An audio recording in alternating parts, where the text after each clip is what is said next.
Hi everyone, welcome to this video. Let me set the scene. I've got this quote, a post from Facebook that I want to read out to you, and it says, "When you can't control what's happening, challenge yourself to control the way you respond to what's happening. That's where your power is."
Alright, so if I'm speaking weirdly, it's because I got it also on my tongue, right on the side where my teeth sit as well. So every time I talk, it scrapes past my tongue and it hurts. But sharing what I'm noticing in my daily practice this week, with COVID-19 going on, I'm noticing that I'm, in terms of my mind, body, spirit being my emotional self, noticed this week, I've felt a lot of, I felt scared.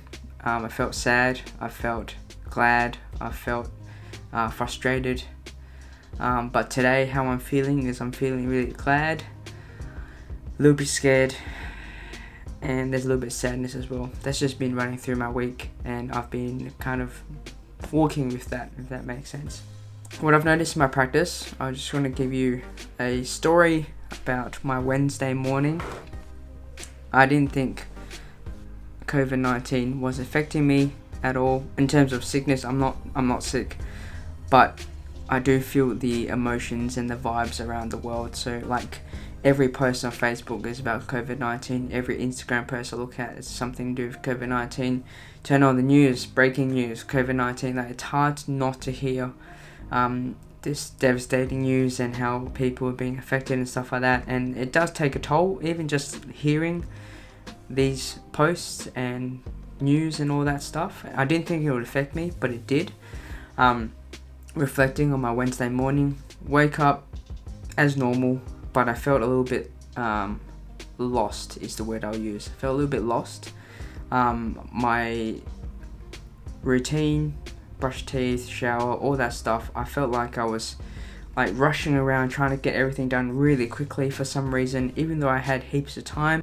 10 o'clock was where I needed to be next to start my work, and I just felt so distracted by everything, my thoughts, my phone, my kitchen, like everything I was doing, I was just like not fully present. Then I gathered all my things, I was about to leave, and I noticed that my grandparents had left the house, which means there was a spot in the garage free, apart from my car, and I was like, I need to practice. So I messaged Dad and said, I'm going to be a little bit late, I'm going to do some practice.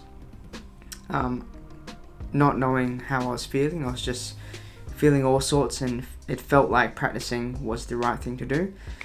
So I started 5 Yilus, did my 1, did my 2nd, did my 3rd, did my 1, did my 1st, did my 2nd, did my 3rd. And I started to notice that I kept losing my place in the Yilu, and I know the Yilu really well, I've been doing it for many years. I kept losing my place because I was distracted in my head by all the stories that I have, by all the news, by just everything, and that was frustrating. But I kept going, deep breaths, just take it slow, feel every movement, trying to focus on some detail that I can work on so that I'm bringing myself inwards and not distracted by my head, by my thoughts and stuff. 4th, 5th Yilu, I started to feel my emotions. I started to feel what was going on, and that for me was, I was feeling scared that morning, I was feeling sad, I was feeling glad, and a little bit frustrated, all in one. And that caused me to feel a bit lost, that I reflected finally, and I noticed that. And after my 5th Yilu, gathered my things, got in the car, I was like, I could actually like relax and feel ready for the day. And it kind of, it centered me. It centered my mind, it centered my body, it centered my emotions, my spiritual self. And I describe it to the kids in the kids class like an eclipse. So all 3 parts have to like align for us to be what we call present. And for me, that was a big reminder that practice really helps, even though I don't know it will help in that moment, because I felt so lost. I was trying to think logically why I was feeling a bit lost and scattered. Nothing worked, no logic worked until I got into my body and did my practice. And yeah, I mean, I teach this, I talk about it every day, I live it, and I'm still surprised every single time it works for me. It really works. So it's just a reminder for me how daily practice really helps me center myself and to feel better, obviously. And I describe it as being my best self every single day. It's not about being my perfect self, because there's really no such thing. It's just about being the best every day and feeling good about it, feeling good about myself. So that's what I noticed in my practice. Thank you for listening. Thank you for watching. I will see you in the next video. Stay tuned.